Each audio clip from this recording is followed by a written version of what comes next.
The year was 1984, and the cricket world was watching the twilight of one of its greatest warriors, Dennis Keith Lillee.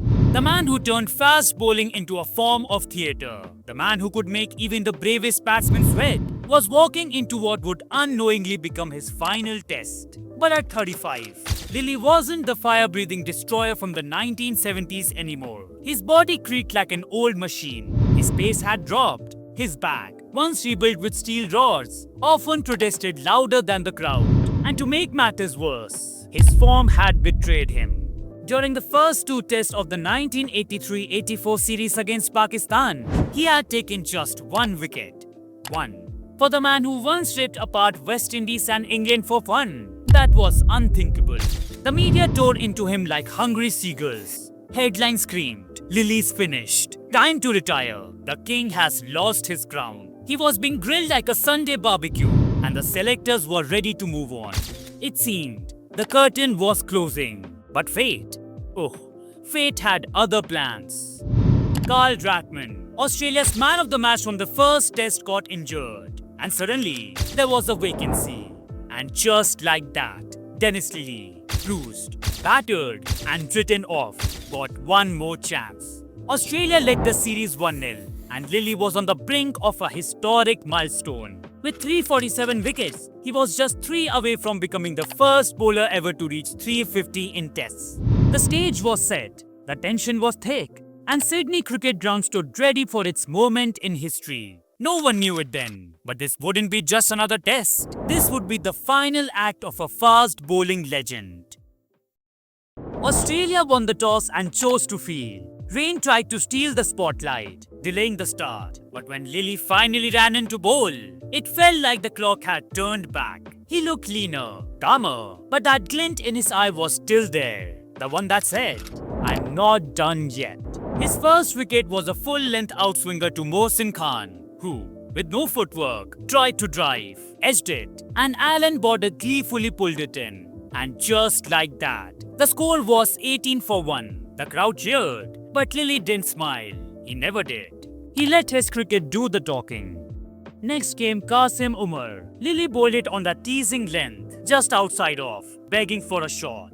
Another edge, another catch for Border. It was the kind of ruthless precision that made Lillee a legend. And yet, at 35, it seemed almost miraculous. And somewhere, the critics were probably hiding behind their newspapers.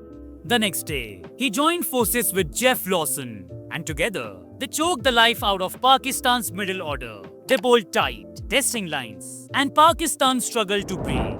Then came the tail, and with the ball that pitched outside off and came back sharply, Sarfaraz Nawaz was trapped LBW.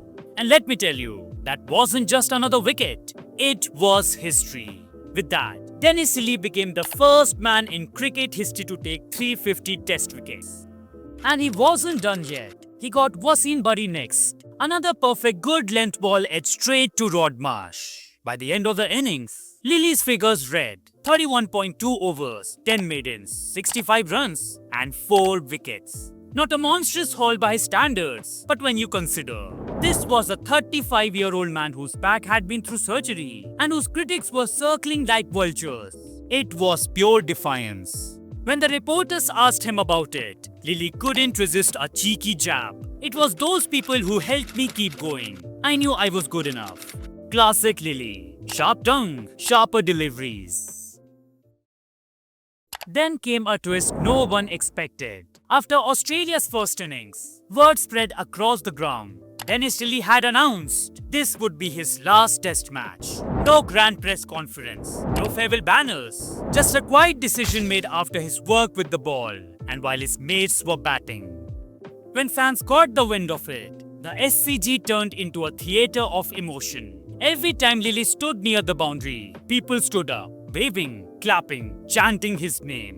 From Lillee to "Thank you DK," the noise didn't stop. But Lillee, he just smiled and carried on. There were still wickets to take, still critics to silence, still one more roar left in the tank. Pakistan came out to bat again trailing by nearly 200. And when they reached 163 for 6, the stage belonged to one man. Lillee took the ball for what would become his final spell. his last act as Australia's fiery enforcer. First came Salim Malik, who slashed at a delivery outside off stump and offered a straight catch to Chappell. Then Abdul Qadir, who popped a simple catch to Rod Marsh.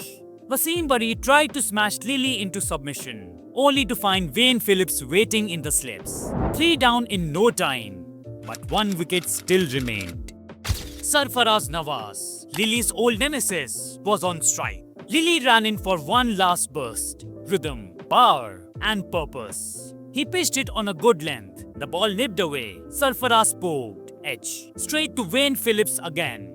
In a breathtaking display, Lillee tore through the tail, taking the last 4 wickets in a stunning burst, finishing with 4 for 88 in the innings, including an incredible 4 for 22 in his final 58 balls. That spell didn't just end the innings, it ended an era. Australia went on to win by 10 wickets, and Dennis Keith Lillee walked off with 355 test wickets to his name.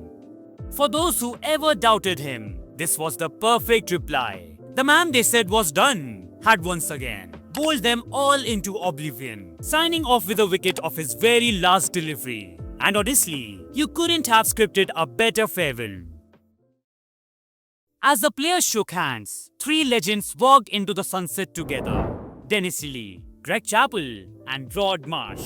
Their retirement marked the end of an era, a generation that had defined what Aussie grit truly meant. When Lillee and Marsh walked off the field side by side, the SCG crowd stood for minutes, applauding, cheering, some even crying. In that series, Lillee ended with 20 wickets at 31.65. Not bad for a man. The media wanted gone 2 matches earlier.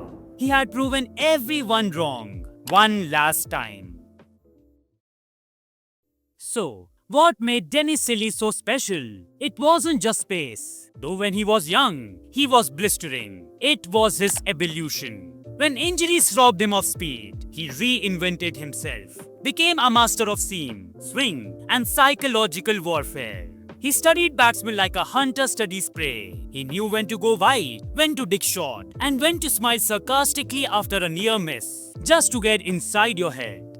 He bowled like a performer. Every run-up, every appeal, every stare was a part of the show. Lillee made fast bowling an art form, a spectacle, a storyline. He left cricket not as a shadow of his former self, but as a giant who refused to fade quietly. 355 wickets, 70 tests, countless memories.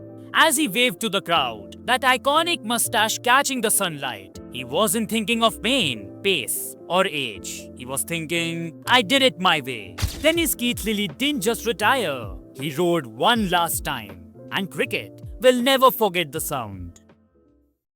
So guys, that's it for today's video. If you want to see how Jeff Thomson destroyed England in the 1974 Ashes, or how Kerry Packer's World Series cricket changed cricket forever, click on the videos being displayed on your screen.